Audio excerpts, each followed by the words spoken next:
I've never been affronted by the idea of extraterrestrial intelligence. I've come to be affronted by anything which can be symbolized by initials. So I think CIA, MI5, ET, UFO is offensive. I mean, it produces a knee-jerk reaction. So I'm not interested in ETs or UFOs.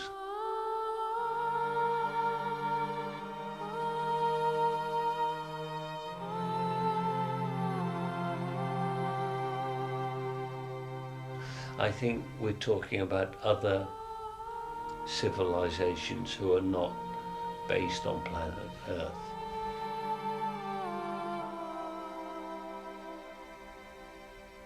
I think we are being taught perhaps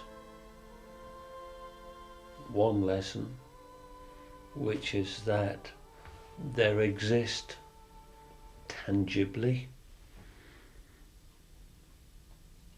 other prodigious consciousnesses and intelligences, and that now they seem to be interested tangibly, materially, in making contact with us.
It's July 1983. I'm travelling between government offices near Winchester in Hampshire, England. And I came out of some trees and I looked to the left. There was a beautiful amphitheatre there. And I sort of took a second look, I was like, what's that? And below the hill were 5 circles forming a cross. This was cold out of nowhere. It was me on my way to a meeting with this problem or that problem to think about, looking, seeing, and wondering, what in the world is this?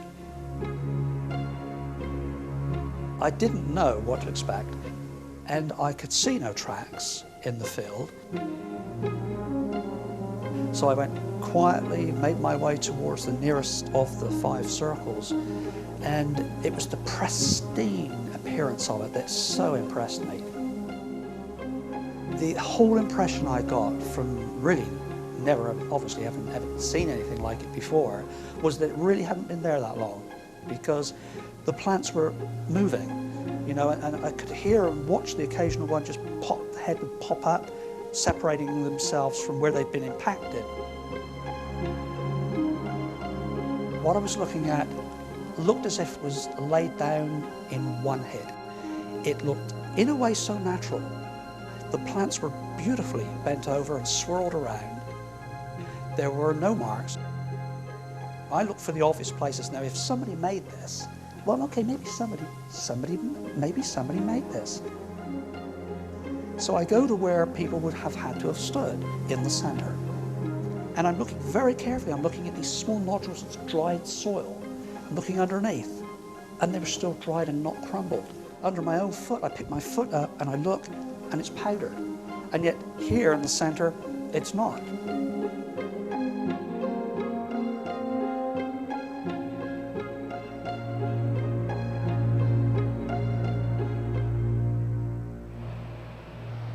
1986 I met Colin Andrews, and we were all together checking into the crop circles. Sometimes we were in a circle an hour, 2 hours. From the actual moment of discovery, we were there. Following Mr. Hall from Corehampton Down Farm and Pat's to the site of a formation of 3 circles in a field of winter barley. You're still feeling the excitement from the farmer. I mean, he's just gone home, made a phone call to us, come back out, he's still out of breath, and this is exactly as he found it. So the single track in there now is yours Just last night? There into the centre and back again was mine. I just walked out, because I wasn't thinking, I just thought, I don't know, bloody deer have been here, and I just walked out there, realised then I saw the other 2, and I thought, Christ, we've got something strange here. So I retreated hastily, and these ladies... Now I'm listening, I'm looking at a farmer who's not knowing where to go with this. Very excited, it's like, have you seen it? I mean, how many more have you seen of these? Where have you seen them? Are they the same as mine? I mean, do they appear in this sort of crop? Are they close to water? Mine's near this pond. Are the others? This guy's, he's buzzing. And we would go out there with farmers' permission, and we had a real field day, and we really learnt a lot in those early days. And we really found out some interesting lays and patterns. See the clockwise outer band here, outer ring. About a third of this is hidden underneath this flare here. Then you have a tightening clockwise swirling pattern at this point, counterclockwise here at this point, and clockwise centre. Absolutely incredible. Very, very pretty. Crop circles were regarded as a subject of legitimate scientific interest, and at least 99% of the people who were around the crop circles, looking at the crop circles, that's including journalists, scientists and people, regarded this as a genuine phenomenon. There was no suggestion at that time that this could possibly be a man-made hoax of elaborate proportions. And there were scientists, they were out there with all sorts of equipment. They had cameras, they had radar, they had other measuring devices, magnetometers, they had radiation detectors, goodness knows what.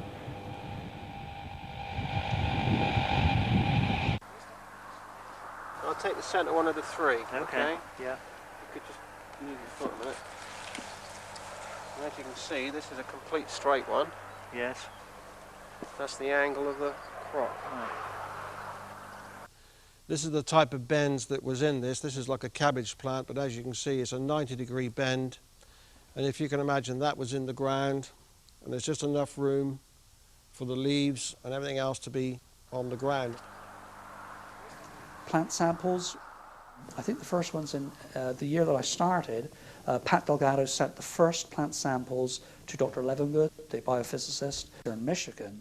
Can you tell me a little bit about Levengood? He had been at the University of Michigan as a research scientist. Then he went into industry and for a good many years worked in industry. Then, as soon as he could, I think, he built his own lab at home because he has lots of personal interests that he wanted to pursue. And he and Pat made these arrangements to get some samples sent to him. He wanted to see what he could see in the plants. And so we started testing crop circles all over the world. By now, I think at least 350, maybe it's 400, that we have sampled in 8 different countries, 8 or 9 now, including Australia, Israel, Canada, the United States, Germany, the Netherlands, England. We've done multiple circles in multiple different crops over 10 years. And what Levengood documented beautifully were the basic changes in the plants that, in his opinion, were not caused by fungus, were not caused by pesticides, were not caused by unusual fertilizer application, were not wind or weather damage, caused by something else. They evolved from a simple circle, a straightforward simple circle. It was intriguing, to say the least, that it started initially circle with a single ring, then a double ring. Then we had the circle with its nearby neighbour, and that neighbour was half the size of the mother circle, as it were. Those appeared all over the south of England, and then there were three. Now, two neighbours, both half the size of the central circle, in a straight line. Now, that was doubled, and at 90 degrees, so now we have four forming a Celtic cross. Unconnected satellites, but a traditional Celtic cross. There were unmistakable signs of intelligent origin in the crop circles. You couldn't deny this. Say it was some kind of scientific phenomenon which was meteorological or caused by some ionospheric vortex, something of this kind, just did not square up with what I saw, which consistently showed signs of intelligence. The geometric shapes, the patterns, the things of this kind could not possibly have been made by some mindless phenomenon like a vortex or a dust devil or some kind of whirlwind. It was simply out of the question. I suppose the bottom line is we are looking at bent plants, but bent plants uniformly forming a structure, a geometry. It's precise, it's intelligently located, there is nothing random about the placement. They are purposefully placed.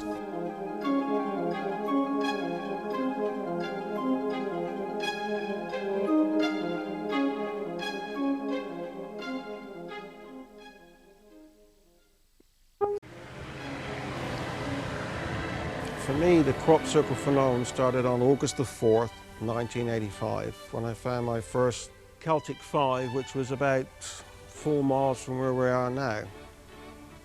I went to all the museums, the London Museum, Salisbury Museum, photographed everything I could find in regards to Celtic symbolism, and from 1985 to 1989, all the symbols I'd photographed up to then appeared in the crops. I was flying with Busty, and he said to me over a place in Hampshire, you know, it wouldn't be quite something to see all of the patterns we've seen before all overlaid into one intricate design. And the very next day, that formation was on the ground, more or less where I'd said the words. That one was the Celtic 5 with a ring around the outside of it.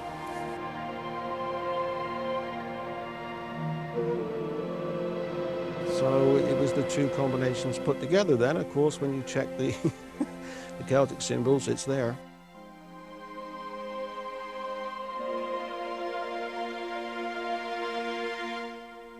This was the formation that appears on the cover of Colin Andrews' book, Circular Evidence. It was the first really famous crop circle it's the crop circle that got imprinted in most people's minds at the very early stage of the phenomenon, and it was simply a beautiful Celtic cross. Interesting that if you drew a pentagram on the outer circle, just hang it in there, it encloses a central space that is the size of the central element. And if you repeat that procedure, you take the central element and hang a pentagram inside it and fill that space with a circle. That circle there is the size of these 4 satellites. So you've got the same proportion expressed twice invisibly in this formation, which is one of the reasons I think why it is very pleasing. There's all this stuff going on, which is always the case in good design and good sacred art.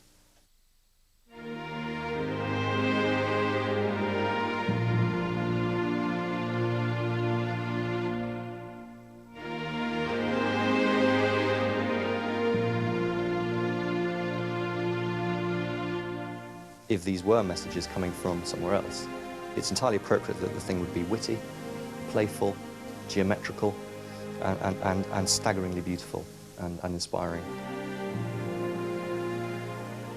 The systems of proportion used in all sacred art and architecture are very specific. They all embody a certain amount of geometry, and they and they all obey certain rules. There are rules which state that you have to balance line and curve in sacred art. We see it all over the place in church windows, Islamic patterns, all the rest of it. So the line elements of a design have to balance the curve elements of a design. Crop circles were obeying that rule. Another rule, you have to balance your light and your dark in any piece of good ancient sacred art. Again, crop circles were obeying that rule. The two-ness of it, the laid crop and the standing crop. Sacred art is supposed to be operating without ego. You don't sign, you don't have artists behind sacred art. The divine is supposed to be operating through sacred art. Again, crop circles were exactly following that rule. Another rule, your integrity of materials in sacred art. You shouldn't really be using anything that's got anything that isn't directly from the earth. You want to stay green and clean and holy. Again, crop circles are obeying that rule. And then you've even got other rules, such as the temporary nature of quite a lot of sacred art, that it's often destroyed. After it's made, it's not supposed to be venerated too highly for too long, otherwise it becomes a sacred cow. And again, crop circles, they're being mowed down every year. Another good example of it.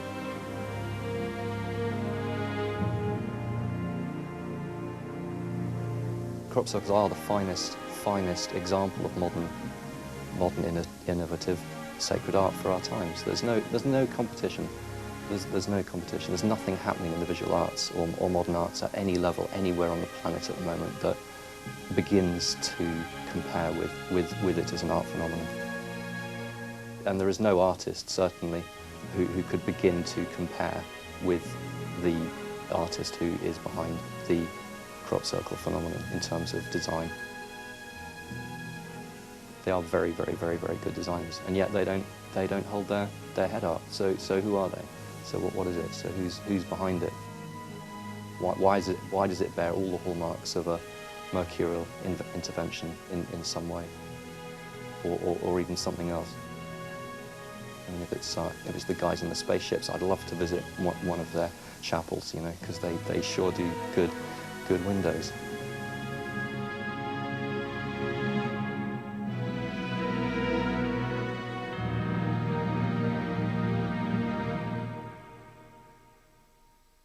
What is there to be understood? And it may be that many things which have historically been thought of as supernatural are in fact part of the natural world, but occur only randomly or only occasionally or under certain circumstances, and that they're actually just part of the natural environment that nobody's bothered to study very much and doesn't understand yet. And what Levingood documented beautifully, and I would guess tediously for many, many years, were the basic changes in the plants. One of the things that he discovered was that the seeds taken from crop circle plants grew totally differently than the controls. If the crop was young and immature, the seed was not fully formed when the crop circle occurred, the seedling was depressed, the seedling's energies. Often they wouldn't germinate, and if they did germinate, not strongly enough to be viable. However, in mature crop, where the seed was already formed when the energies hit, then you got exactly the opposite. You got increased growth and yield.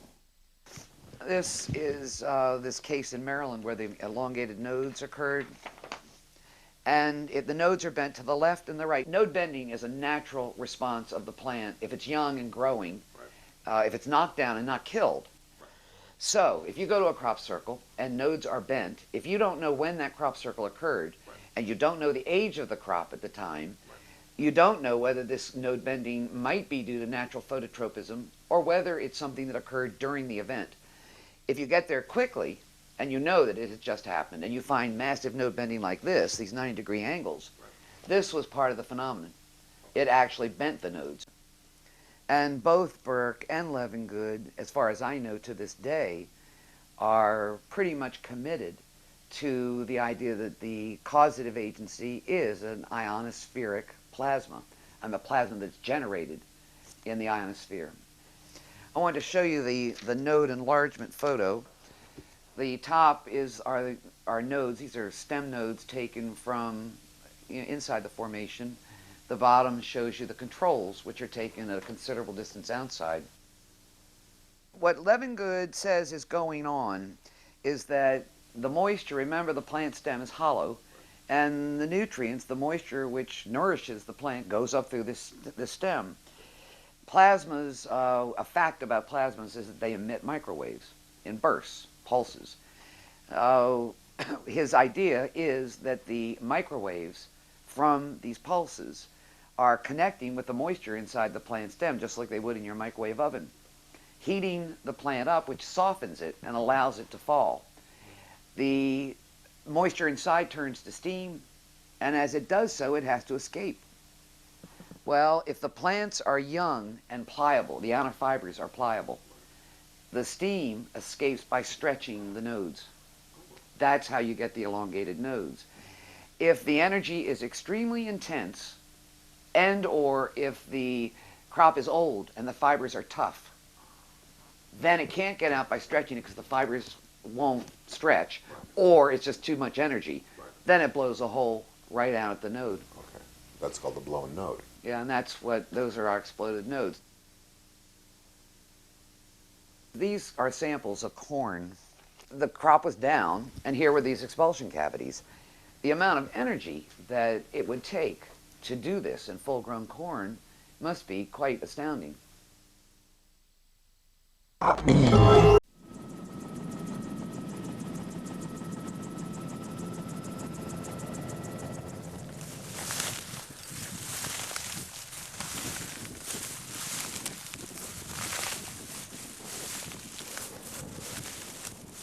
Yeah, so how do you explain this? Look at the bend on that guy. It seems like maybe 1 out of 100 have these bends that, if it were mechanical, they'd all be broken. Here is this very nice looking, what I call a plumber's bend. It's absolutely 90 degrees going down.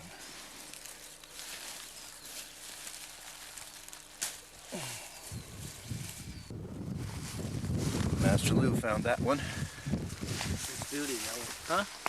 Yeah. Yeah, that one is good. Wow, you find a magical bang. Yeah, quite a lot of them. Yeah. Ah, lovely. That's a beauty. This is a case of the magnetic particles in the soils being distributed in a completely linear fashion. What we've discovered now in formation after formation all over the world are these tiny little rounded particles. Oh, look at that. Wow. You can't see a lot of these with the naked eye. But the fact that they're perfectly spherical indicates they were in a molten state as they fell to Earth, because that's how you get the spheres. We used to make lead shot that way, right? Revolutionary War, we heated the lead up and we dropped it off towers because it forms spheres. This is a case in Canada a couple of years ago in this area of Saskatchewan. Those are several formations which occurred in one field simultaneously. Okay, in this circle, that is the deposition of the magnetic material, the bulk of the material being found around the edges.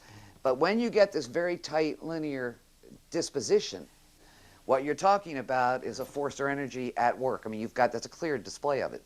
You could think that people could have handfuls of this stuff and just be throwing it around if they were making it. Right. But when you get, when it's microscopic to begin with, and you get these clear linear distributions of it, whether it's node length or magnetic material, what it is, how in the world would anybody do it?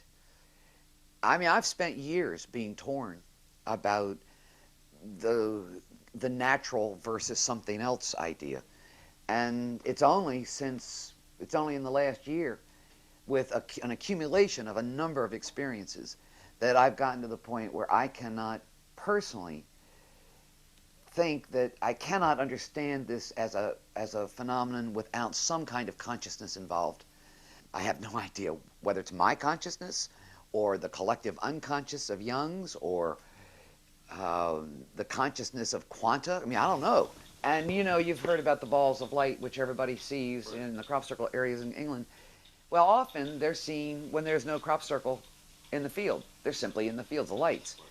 And in most of those cases, after the light balls have been photographed or videotaped or whatever, a crop circle will occur in that location, sometimes a week later, or 3 weeks, a month, whatever. I mean, don't forget that we've got phenomenal light activity in this area, in daylight as well as in the night. And they're not just seen in the summer, they're seen in the winter too. And they're seen by people who just live in the village and who have got nothing to do with crop circles. And, you know, so we know there's something weird going on. Avebury, Alton Barns, you know, that area, where they are seen really quite regularly, captured on film several times now. Particularly, I mean, those taken by Steve Alexander, for example, in 1990. Yeah, we walked from that brow right across. And we were just about to leave, you see. I was leaving. We saw it, yeah. I was picking up my gear, put on my shoulder, and I turned and I saw this object come into view. If it had been actually 5 seconds afterwards, we would have missed this, because we would have carried on up the hill. Now I actually turned round and saw it. I mean, it came into view, it turned, then it went down into the corn, and it moved through the corn, scampering through that corn. Moving between two formations, crop formations that are in the field, moving from this one to this one. It knew what it was doing, it knew where it was going. Intelligently controlled. Dropping down into a tractor tire mark as if it's looking at the tractor tire mark. Nothing random about it. There's no movement in the prevailing wind, you know, moving as you would in the direction of the wind if this was a balloon or something similar. You see, the object came down and it stopped for a long time. So I thought I'd pan away to the rings to give you the distance from where the object was and the rings were. Pan back and give you an actual relation of the two distances.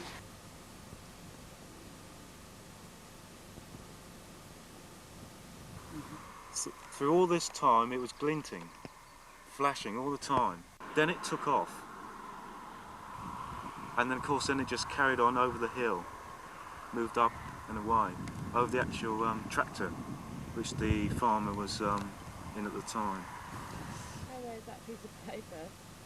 It's a bird. What, a shiny bird? You know, I spoke to the tractor driver who was seen on this film that Steve took, and that ball went over the tractor driver's head by about 35, 40 feet.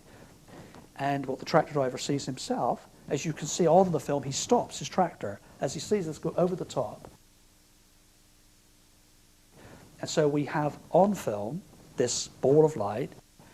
There's no question in my mind that whatever those balls of light are, they move in a purposeful manner. If it's a random natural thing that's happening, then I think one in a 30, 50, 100 will be filmed. Somebody has a camera and has the copper on to film it. But that's not the case. It's half, even more than half of the sightings are filmed. Like Donald Fletcher, he walks at Barbury Castle, he does not even have his camera on the tripod, there the balls of light already.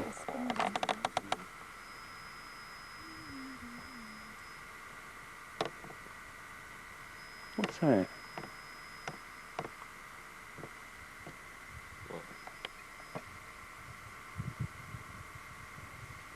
I can't think what that is. Can you see it moving across? No, what? Where the camera's pointing? That's a bit of dust in it, fly. How do we approach phenomena in a way that is open enough that we can actually see what it actually is outside of our own We have to lose our illusions and our preconceived ideas. We have to leave that behind, because when we go with preconceived ideas, we see our preconceived ideas. We think by analytic process, and then what we need to do is we need to synthesize what our analysis reveals. So part of the thing that we do is that we break something down into its component elements and then forget to put them back together again to get the larger picture. Ah, yes. Right. Well, that's our science emphasis. Science is the reductionist aspect of things. If somehow, if you analyze all the parts, you got the whole, but of course you miss something much bigger, and you can never get the whole by just adding the parts back together. Yeah, that's really true. science has come full circle and realized that just dealing with objective knowledge and the validation of objective knowledge is giving them an incomplete picture of the universe. And they can't solve some of the problems that they wanted to solve with that incomplete picture. So all of a sudden consciousness has started creeping back into scientific approach to the world. And now consciousness studies are like some of the biggest things even in physics. Theoretical physicists are knocking their brains on this issue of consciousness because the subjective element has now been reintroduced into science. Now, consciousness doesn't operate just in a three-dimensional world or a four-dimensional world. In fact, physicists think that we live in an 11-dimensional universe, which is mind-blowing in itself. And I have a strong suspicion that consciousness has an influence across all of those dimensions. Now, if it sends a projection of itself out into those dimensions, then it's going to end up having all sorts of things generated in the universe. And the shadows of those projections are going to appear in the form of some of the geometrical shapes that we see.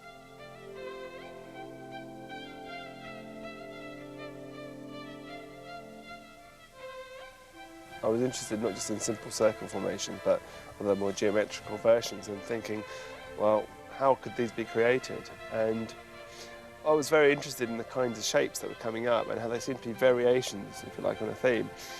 And one of the things I realised was it seemed that these shapes that we're seeing were actually shadows of, shall we say, three-dimensional objects, or maybe even higher, four-dimensional objects. Right. For example, if you've got a ball or a sphere and you shine a light on it, the projection, the shadow, is one dimension less. Right. It's going to be an ellipse or it's going to be a circle. In a similar way, there's a way of holding a cube in such a way that the projection, the shadow, appears as a hexagon. And it appeared to me that these formations, they were a combination of a couple of things. They clearly seem to be being generated under the influence of some kind of field, gravitational field. Whatever it was that was being applied had its origins, had its source, if you like, not just in this three-dimensional world. It seems to have been a shadow, if you like, of a higher dimensional object or a higher dimensional construct. If there is some higher consciousness or whatever interaction from a higher dimension that we're not aware of, what we're seeing is we're effectively seeing the wake that's been left behind by the object as it's gone through our dimension. Say, for instance, if you imagine a speedboat whizzing around the bay, you'll get a wake of the water behind it where it's disturbed it. Now, if you don't see that boat, you're just seeing what's left behind. Now, if that object is in the fourth dimension or the fifth dimension or whatever that we can't see, all we're seeing is the aspect left in our dimension. Basically, if you look at this from a cross-sectional view, it's actually a pencil. Now, in one dimension, all you see is like a little line contracting. 2 dimensions, you just see a hexagon expanding and contracting. And of course, 3 dimensions, you can actually see the shape going through. Now, if you imagine this is our world, this could be some entity from a different dimension passing through, and we're basically seeing in our 3D universe the image of it. 19th century people, when confronted with these shapes, called them either fairy rings or mowing devils or strange markings in the ground. Then they were absolutely convinced it was done by either the devil or infernal spirit or witchcraft, because that was the mindset of the time. Anything that was outside the norm was obvious that it was done by the devil, because that's all they could see. And it was obvious it was done by witchcraft, because that was the way they saw things. So now, when something out of the ordinary comes, well, it's obvious that it's a hoax, that's man-made. I accept that hoaxes exist. I don't believe every single thing that appears in the field is a genuine thing. But hoaxing doesn't explain the phenomena. If hoaxing offered an answer to what goes on in our fields, year in, year out, then okay. But it doesn't. These things are happening all over the world. They're happening all over Britain. They've been happening for, what, since the late 60s, early 70s. They've been documented since the 70s. You know, you're talking 30 years. These guys were kids. Who was doing them then? We've been having formations for 10 years. Are you telling me that people are every summer for 10 years have been going out night after night after night creating formations? I mean, it doesn't make any sense, does it? And where do they practice? Where do they practice? Where's the practice ones? Are you know, they don't practice. There's never a half-finished one. No mistakes. You know, I mean, it just doesn't, that doesn't make sense. And how did they get away with it? How are they not caught? How have they done it? If anyone said they'd done it, I'd be very interested to know how it was done. And you won't find any stupid mistake in them. And it's the unforgiving medium which will fall over in that wheat crop. The wheat's not going to stand up again easily. They all give the impression of being done in one go. They're not spot on accurate, but they've got a rhythm through them, like an artist would do.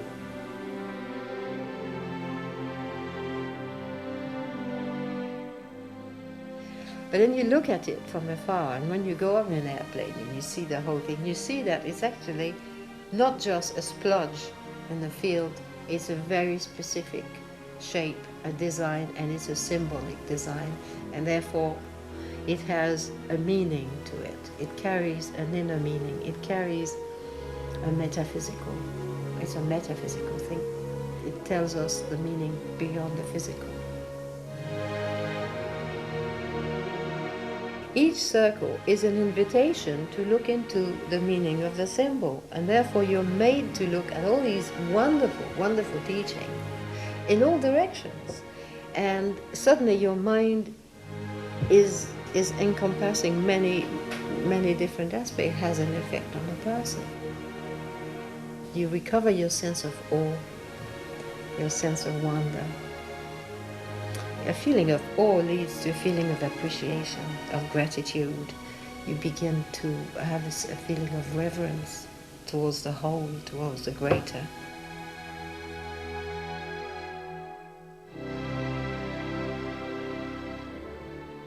These things are footprints of intelligences.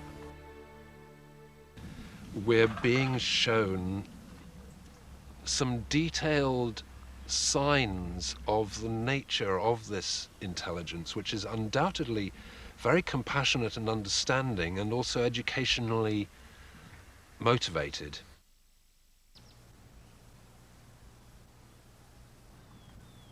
It's obviously clear that the circle makers are going to great trouble to keep these designs coming down. And if you assume that there is some kind of code in here, it's not just nice designs, but there's some sort of code, then they're obviously putting in a lot of code into the system here.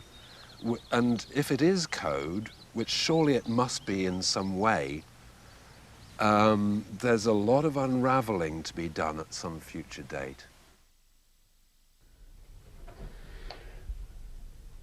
I think there are myriad communities, intelligences, civilizations up there, and I think it's reasonable to say that the majority of them are fully aware of planet Earth and its divinities and miracles and charms and its madnesses and follies. Now, clearly, you know, because we are who we are, we want spaceships on the White House lawn.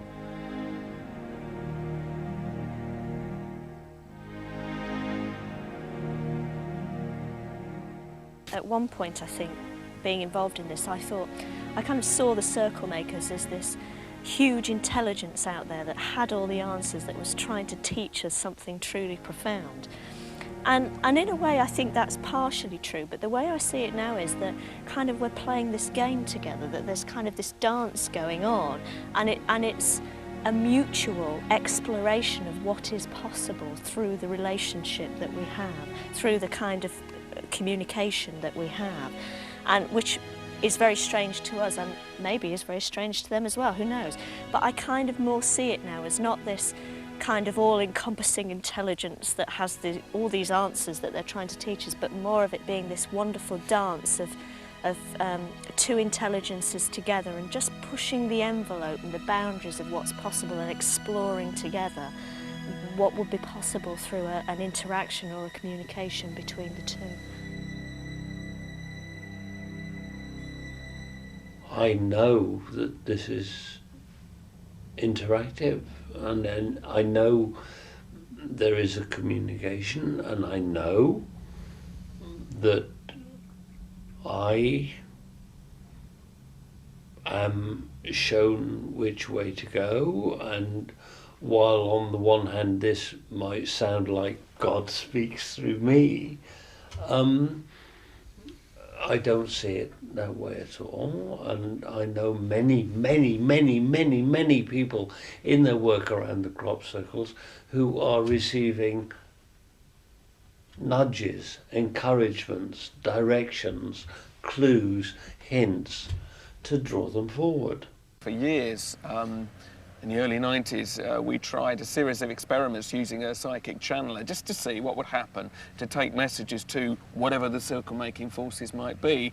And as soon as we started those experiments, I mean, I think on the very first day we had a big meeting at this friend's house in the field closest to his house as you could get. The first formation of the year in our county appeared. And we thought, what are the odds of that? And what we found was, as the next couple of years went on, we all started to have these synchronicities. 3 or 4 of us saw balls of light. And eventually this kind of work culminated. We did an experiment where 9 of us meditated up on a hillside and asked for a crop formation, and others have done this on other occasions too. And we had a certain shape that we thought might arise as a result of that. And lo and behold, that very night, exactly that design appeared in the fields of Sussex. You know, I can't prove that to the outside world, but we had proved to ourselves that it was an interactive phenomenon. The more you give towards it, it will give back. Yeah. I think that the crop circles maybe are occurring now because there are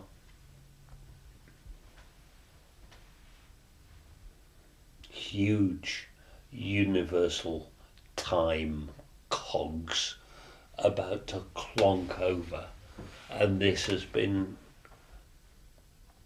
in the stars for a long time, and we've been blissfully, stupidly unaware of what we were sitting on, but they know. And I think the crop circles have been brought now because they have been saying, these guys are going to miss the boat. This is one of the most exciting things, and they don't know what's going on. How can we bring them forward? How can we open their eyes?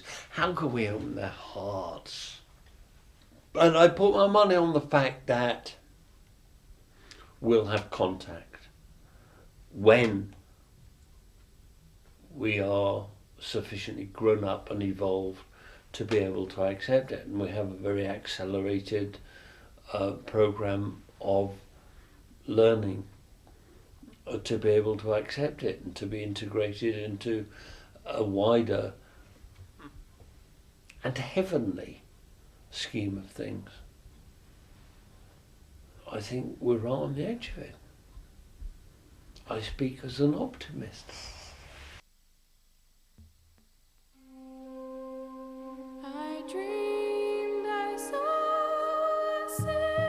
Stay with Sci-Fi as later tonight, Max von Sydow and Ed Harris star in our movie at 10, Needful Things.